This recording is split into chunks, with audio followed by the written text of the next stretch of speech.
Hello mga Mars! Ngayon nga ay February 26, ang aking kaarawan.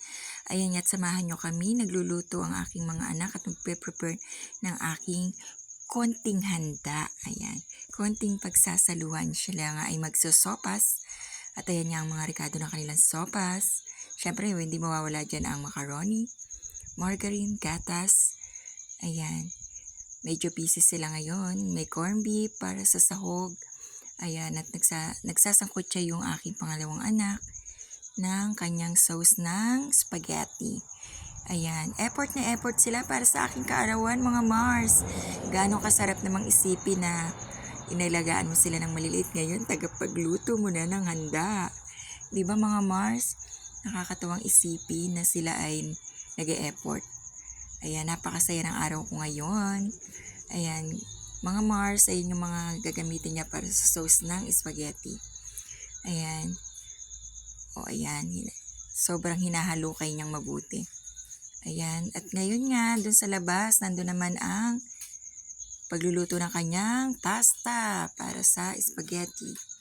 Ayan, di uling ang gamit namin mga Mars, kaya medyo matagal. Kaya wait lang yung mga bisita, yung mga panauhin kong pagdangal. O, ayan nga, niluluto na rin sa loob yung sopas. Ayan, pang 1 kilo lang mga Mars. At alam nyo naman, medyo kagawatan ngayon. Ay, gawat nga rod. Ayan, mga Mars. Sa bagay yung 1 kilong sopas, marami-rami na rin yun mga Mars. Marami na rin ako mapapasaya dun. Ayan nga, medyo hinahalukay na mabuti. Tapos ayan, mga Mars, nung makaluto nga sila, pinrepare na sa lamesa. Meron pala akong cake. Tuwan-tuwa naman ako. Regalo naman ng panganay kong anak na lalaki. Ayan, siya ang aking panganay. Wow, napakasayo ko. May cake. At ayan na, ang sopas at spaghetti. Ayan ang kanyang sauce. Ayan mga Mars, diba? Simpleng handa lang ng birthday ng kanilang mood rockets.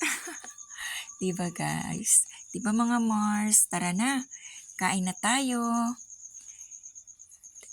Thank you for watching mga Mars. Bye! I love you, Mama. And thanks God for my birthday. May pa-ice cream pa, pahabol pala. Ayan, thank you.